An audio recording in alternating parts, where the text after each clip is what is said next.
The girl shook the dust off a cloth out the window. A boy passing by thought she was waving at him. He waved back at her. The girl suddenly felt a little spark. The next day, the girl waited by the window for the boy to pass by again. She shyly waved the cloth at him. The boy quickly responded with a wave of his own. On the third day, it rained heavily. The boy came late, and the girl had already gone off to do other things. On the fourth day, they missed each other again. But on the fifth day, the doorbell rang. The boy stood there holding a bouquet of flowers. He introduced himself. The girl was both surprised and a little shy. The boy invited her to see a newly released movie after work. And so, their love story began with a bouquet of flowers. When the lovers on the big screen shared a kiss, the boy wrapped his arm around the girl's shoulder. Ethel took the initiative to hold his arm as they strolled through the streets of London. In the big city of London, Ernest was a milkman living in the slums, and Ethel was a maid accompanying a wealthy lady. As their feelings grew stronger, they met each other's parents. After deciding to get married, Ethel quit her job as a maid. They took out a loan and bought a new house together. But the new home had no furniture. They started planning how to furnish their place. The house filled them with endless hope.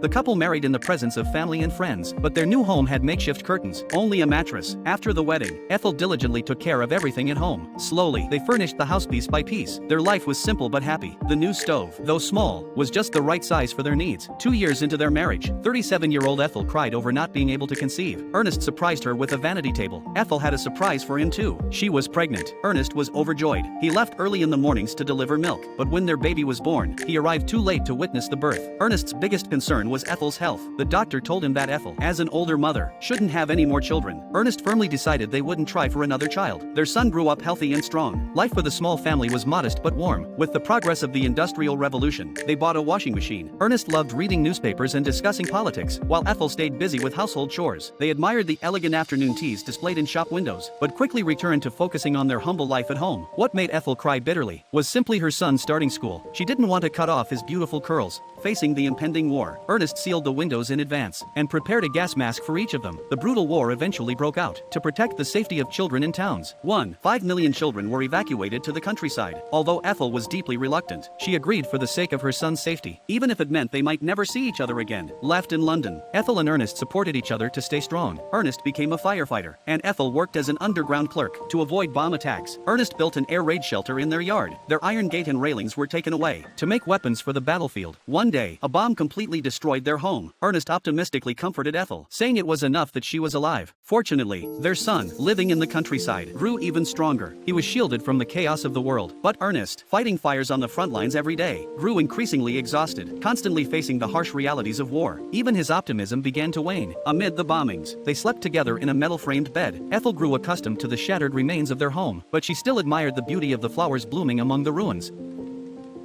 The war was over. The neighbors on the streets celebrated the victory together, but some people couldn't feel happy. This man's son had died on the battlefield. Life returned to normal. Ernest's milk truck was upgraded to an electric cart. His son planted a pear tree in the yard. Soon, son was about to attend grammar school, but that day, he was brought home in a police car for stealing. Ethel lay on the couch, crying in sorrow, but when the neighbors curiously asked what had happened, Ethel said her son had been assisting in an investigation, which was why he was brought home in a police car. Her son happened to see this moment. He never did anything bad again. Later, he was about to go to university. But when Ernest got home, he found his wife sitting on the stairs, crying. It turned out their son wanted to transfer to an art school instead of attending grammar school. This kept the couple up all night. They thought of artists as long-haired drunks. Artists also painted nude women, but in the end, they respected their son's choice. After he went to college, he grew his hair long and went on dates with fashionable female classmates. Ernest installed a telephone at home. His wife was nervous. It reminded her of air raid sirens. Then, they got their first black and white television. Every time Ernest answered the phone, he would walk around from the back, just so he wouldn't block his wife's view of the TV. The man who loved surprising his wife bought a green sedan. Though they were old, their love remained strong. Their son brought his girlfriend home. Ethel saw his messy hair and handed him a comb, but the son resented being treated like a child, which upset Ethel. Yet over dinner, they made up again. After getting married, the son said they wouldn't have children because his wife had schizophrenia. Ethel was saddened, but she accepted reality. Later on, the son bought a house in the countryside to help his wife heal in peace. Ethel thought the place was too run down, but Ernest supported their son's decision. Ernest retired. Before they knew it, they had spent a lifetime together. But Ethel's health began to decline. When Ethel saw her son's long hair, she still couldn't help but hand him a comb. This time, the son had learned to accept it. Ethel developed Alzheimer's. She even forgot her husband, Ernest. Not long after, Ethel left this world forever. Ernest still set the table for two out of habit, but Ethel was no longer there to watch TV with him or say goodnight one last time. And soon after, Ernest followed her. Their lifelong companionship was forever captured in their wedding photo. Later on, their son, now an artist, turned their life story into an animated picture book.